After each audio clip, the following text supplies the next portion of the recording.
Babita madam आज सुबह से देख रही थी कि सालू कुछ उलझी उलझी सी लग रही थी। अपनी कक्षा के सबसे होनहार लड़की का यूं गायब दिमाग होना उनके गले से नहीं उतर रहा था।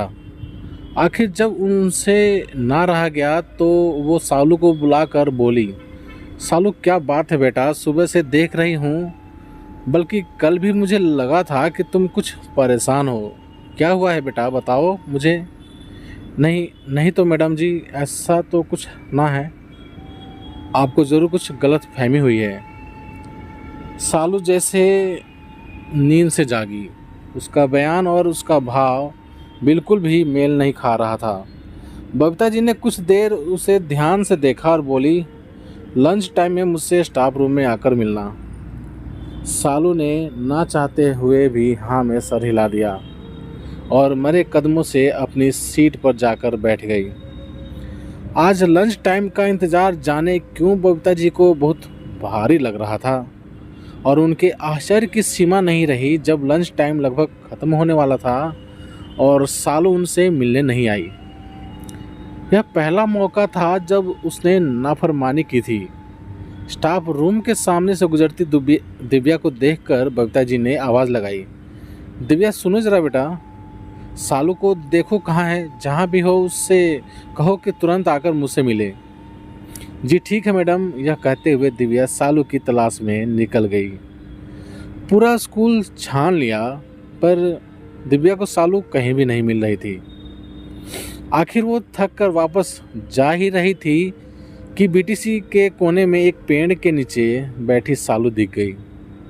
दिव्या ने एक सुकून की सांस खारिज की और सालू के पास जाकर बोली, तुम यहाँ छुपी बैठी हो और हम तुमको पूरे स्कूल में ढूंढ रहे हैं।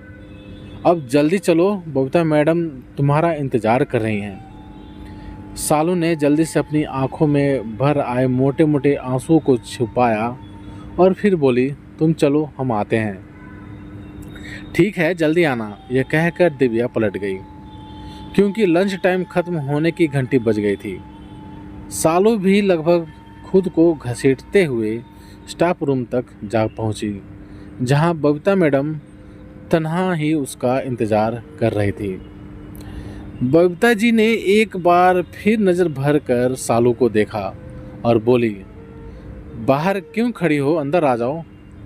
कहाँ थी तुम? पता है मैं कितनी देर से तुम्हारा इंतज़ार कर रही थी। मैडम की बात सुनकर वो मुंह से तो कुछ नहीं बोली पर उसकी आंखों में जतन कर बांधे गए आंसू बाढ़ तोड़ गए थे। बबीता जी ने तुरंत उठकर उसे गले लगाया और फिर उसे धीरे से थपकने लगी। फिर उसे पानी का गिलास देकर बोली, शांत हो जाओ सालू, पहले पानी पियो और फिर आराम से कुर्सी पर बैठो। मैडम की बात सुनकर सालू के बहते आंसुओं में लगाम लगी। अब वो धीरे धीरे सिसक रही थी। सालू बेटा, जब तक बताओगी नहीं कि परेशानी क्या है, मुझे कैसे पता लगेगा। बबीता जी ने एक बार फिर सच जानने की कोशिश की।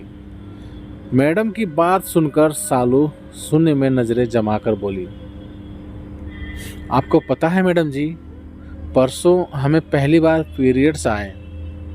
वैसे तो आप हम सबको सब कुछ बताए ही हैं तो हम ज़्यादा नहीं घबराए थे, पर अम्मा से इस बारे में परसों ही पहली बार बात हुई। वो तो हम पर पूरी काला पानी की सज़ा ही लगा दी। रसोई में नहीं जाना, धुले कपड़ों को हाथ नहीं लगाना और भी ना जाने क्या क्या। बाकी बातें तो ठीक, पर वो हमको हुक्म दी कि 3 दिन तक हम नहा भी नहीं सकते। हमने उनको बहुत समझाया कि अम्मा, हमारी मैडम जी बोली हैं कि ऐसा कुछ नहीं होता, तो हमको डपट कर बोली, ज़्यादा मैडम मैडम करोगी तो कल से स्कूल जाना बंद कर।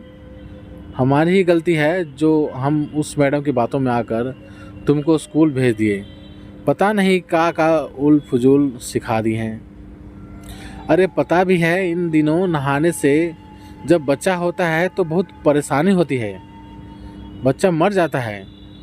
समझी कोनो ज़रूरत नहीं 3 दिन नहाने की। और आपको पता है मैडम जी, एक तो इतनी गर्मी, उस पर अम्मा हमको नहाने नहीं दे रही। हमें तो बहुत सारे छोटे छोटे दाने भी हो गए हैं। सालों की बात सुनकर कविता जी सन रह गई। आज हम विकास की इतनी बातें करते हैं और कुछ लोग अभी भी इतनी पिछड़ी मानसिकता लेकर बैठे हुए हैं। बबीता जी ने मन ही मन निश्चय किया कि उन्हें गांव की लड़कियों को ही नहीं बल्कि बड़े बुजुर्गों को भी हर हाल में समझाना ही होगा। और फिर वो सालू का हाथ थामकर प्रिंसिपल के रूम की तरफ बढ़ गई। उन्हें अभी के अभी छुट्टी लेकर सालू को अपने घर ले जाना था और फिर एक नए सूरज के उदय के लिए सालू के घर भी तो जाना था। तो प्यारे दोस्तों, आप सभी का इस कहानी के बारे में क्या राय है? प्लीज़ कमेंट करके हमें ज़रूर बताना।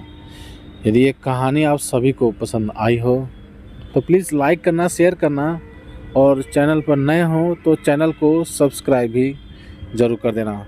चलिए दोस्तों, मिलते हैं आप सभी से एक और नई कहानी के साथ। तब तक के लिए जय हिंद, वंदे मातरम।